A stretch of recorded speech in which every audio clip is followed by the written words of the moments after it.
On the first day of my Philosophy 101 class, I asked my students this question. Oh my god, it's a PragerU video, and somehow one of the presenters tricked some poor students into thinking that he had something of value to teach them. Well, that's a damn shame. For them. For us, it's a chance to hear a PUer say something stupid and then we get to make fun of them for it. I wonder what it could be today. I mean, the beginning of wisdom? What's the betting? It's more like the beginning of stupid. Got 'em. Does life make any sense? Only if we turn it upside down and shake it really, really hard. Although, frankly, even then, it depends on what the hell you actually mean by such an insanely vague question. Like, do you mean, does your life make any sense? When obviously no. How the hell did you become a teacher of anything? If you mean the existence of life, that doesn't mean anything at all. What's sense to the existence of a category? One step in and you're already saying stupid things in a PragerU video. The one thing in the world that always makes sense is this lot being dumb. A few awkward moments pass. One hand goes up and then another.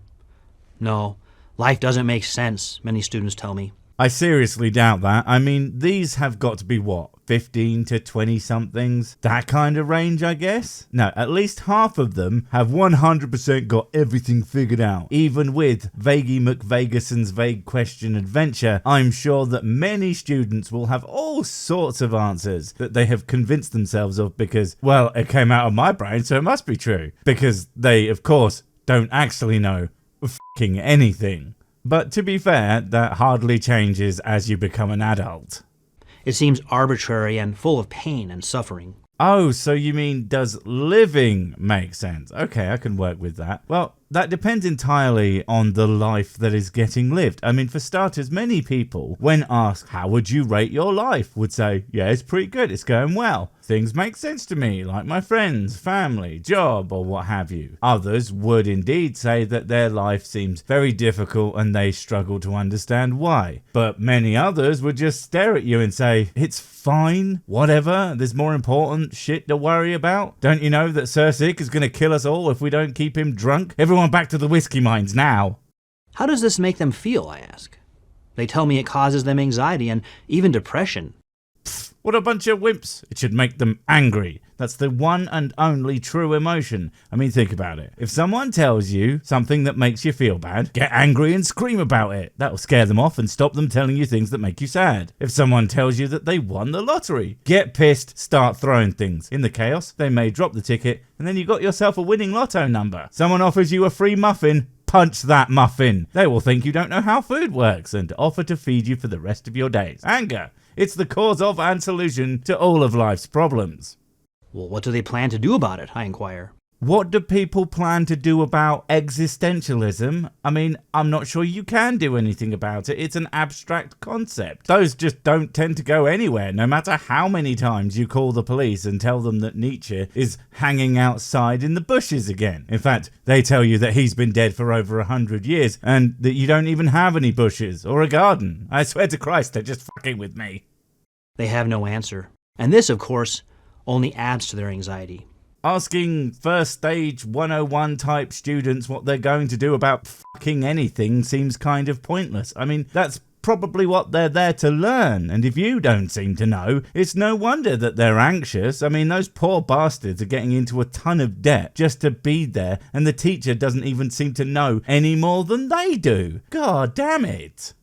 Fortunately, there is an answer. It's called wisdom. Wait, so the answer to the question, does life make sense, is wisdom? That's not only not an answer, it's not even coherent. And hell, even if you actually mean wisdom gets you the answer, that's not even true, seeing as wisdom takes many forms. Wise people can come to many conclusions about many topics, and anyone who thinks that, no, my wisdom is the only one that counts, well, ironically, they aren't very wise. Not exactly a fashionable concept these days, but I know, right? That's exactly why I have put a bunch of points into Riz, or as the kids call it these days, charisma. And if I have any left over after that, I'll stick the rest into alchemy, or as the drunks call it, distillerizing. given how much mental illness is reported on campus, it's primed for a comeback. Fuck off. As if mental illness has fucking anything to do with how wise someone is. Although if it was, I would argue that the people of the world who understand it best usually tend to feel pretty bad all the goddamn time. But no, in fact, it's nonsense ideas like this that lead people to treating those who are struggling with their mental health like shit and offering asinine suggestions like, have you tried just not feeling bad? Or, I felt sad once and then I stopped eating eggs. Or the ultimate one, putting fucking rocks under your pillows or something stupid like that. The Oxford Dictionary defines wisdom this way: the capacity of judging rightly in matters relating to life and conduct. Soundness of judgment. Apart from the fact that that's simply one whole definition, it isn't even one that would or even could address feelings of anxiety, etc. Or address the nature of the sense of making life as a philosophical concept. All that says, wisdom is not fucking up personing too hard. Okay, that's great and all, but it certainly doesn't cover the breadth of content that you claim it does, that's for damn sure. That's something we all desire. That's not my secret stash. We all know you fuckers are all out to get it, but I will never tell you where it is, because it's certainly not under Stonehenge. Also, even if there wasn't something far more obvious and delicious for people to want, that doesn't mean that that's what everyone desires. Humans are weird. I know for a fact that many would find that, as described, is weird and off-putting and goes against their life philosophies. And yeah, I'm talking about hippies. But they do actually count as people, I know. Life is complex. Difficult questions and choices confront us all the time. Wisdom helps us to deal with them. Like, should I cover a PragerU video or do I want to be happy? Apparently, I must hate myself since that choice was obviously made for me. One of these days, I may even choose happiness over self-inflicted punishment. Who am I kidding? Suffering makes me strong. By the way, the word philosophy means the love of wisdom. Okay, so what? I mean, you can love wisdom or philosophy or whatever, doesn't mean you're any good at it. Also, I have been accused of thinking that philosophy is stupid, probably because that's what I said, but here's a hint about comedy channels. They make jokes! And that's not to say that you can't trust nothing I say, although don't trust me, I will steal your whiskey. But if you think me saying that and then going on to discuss philosophical concepts to such a huge degree on my channel, and you don't get that perhaps I was maybe being facetious, you might not be as smart or even as good at philosophy as you think you are. Certainly worse than me, and I think it's stupid, so what do I know? So where should we start on our wisdom journey? I think you should start by not saying something really, really stupid, but it's not like that will ever happen. This is PragerU, and if it didn't have staggering silliness and ignorance in it, then it just would not be the same thing, would it? How about with the most significant and influential book in human history? Sir Six's big book of how I'm right all the time. It contains such nuggets of brainitude as me am the smart and philosophy am dumb. And of course, the greatest piece of knowledge in the history of the ever, Gib Whiskey. It's truly a tome for the ages. One for which there is no close second. Okay, let's take this seriously for a second. What is the greatest book ever written in actuality? Well, I mean, I have read so many books. I consider myself pretty well scarlet. So it's hard to choose. I mean, there's the deep existential musings of Where is Wally? Or the powerful moralistic teachings of The Care Bears Help Out. Perhaps it's the self-affirming book that covers one of life's greatest tribulations, Everybody Poops. It's so hard to choose. And that's just what I finished recently. Don't even get me started on the opus that is the Myster-M series. The Bible. Oh, right, of course, it's the fucking Bible. I mean, it couldn't be a good book. No, it has to be the quote-unquote good book. But fuck me, it's not even well written. And don't get me started on the idea that it could give one wisdom. The only wisdom you would be left with after reading that book is, well, that was a load of old bollocks. And that's if you're feeling particularly charitable about it. Not surprisingly, it has a lot of thoughts on the subject. Thoughts? Bit of a stretch, isn't it? And you seem to be implying that it is in fact where wisdom comes from. And I'll tell you this for now, that is the last thing that the Bible is. The incoherent ramblings of nutjobs and scientifically illiterate charlatans, yes, but wise? Certainly no. And anyone who thinks it is probably a fucking idiot. Proverbs 9:10 takes us right to the heart of the matter.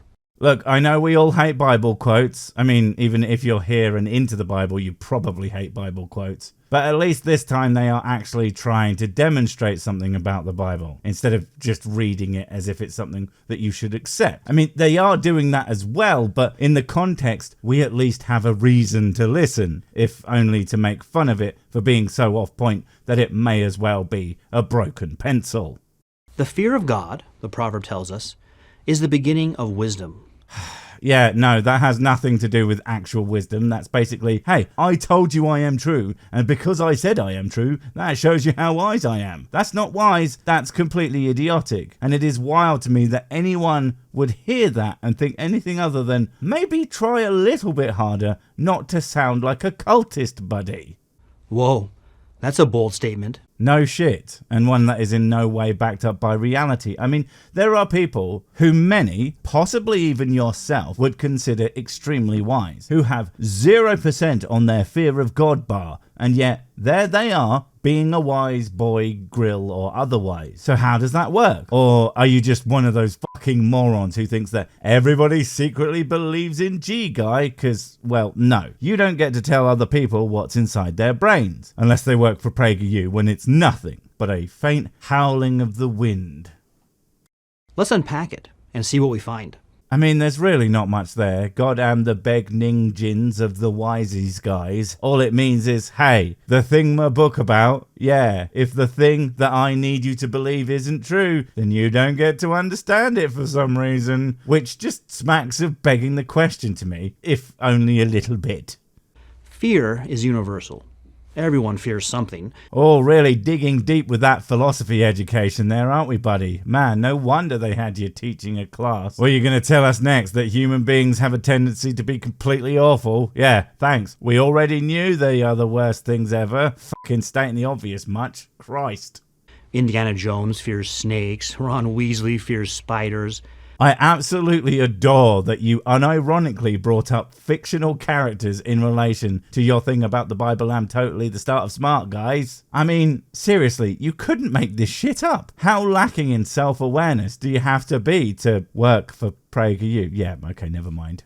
Most people fear public speaking. Fictional characters or things everybody knows. I mean, not gonna lie, your contribution to the dialectic is staggering, my friend. But perhaps you could do me a favour and get to the fucking point? Or is that your main fear when it comes to public speaking? Saying something of actual fucking substance? I mean, it would probably get you fired. Sometimes our fears are abstract. We fear losing what we love.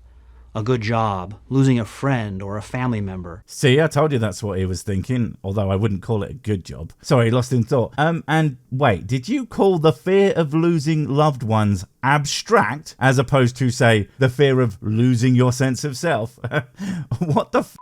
Was this guy fucking a PE teacher just filling in for someone else? No, wait, that would be far too qualified. He was probably just the only person they knew who had those patches on the elbows of his jacket, not knowing that he actually stole it from a parting albatross. Why it was wearing one, I have no idea, but it's not your jacket. Give it back to Albie. People fear getting sick, being dependent on others, and ultimately, they fear death. See, this is how you know that nothing on this channel can be trusted. I mean, they didn't even put me on the list. The thing everybody everywhere should be scared of all the time. Not for any specific reasons, but just because you know that I know that you know what you did that one time. It was disgusting, and I'm going to tell everyone. But if wisdom is your concern, and the Bible thinks it should be, then fear of God is fear number one.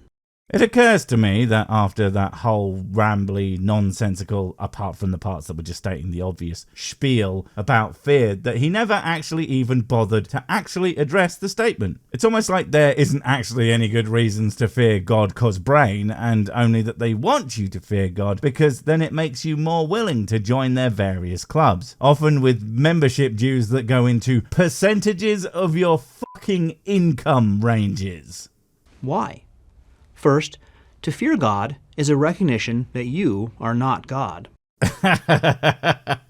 No, I'm fucking done. Of all the things, I mean, no one thinks they are God unless they are literally delusional. And the rest of us, at least if we don't believe in God already, well, we don't believe in any gods, not even ourselves. This is less that fear of God is beginning of wisdom and more that fear of God seems to be the beginning of being a giant fucking dumbass.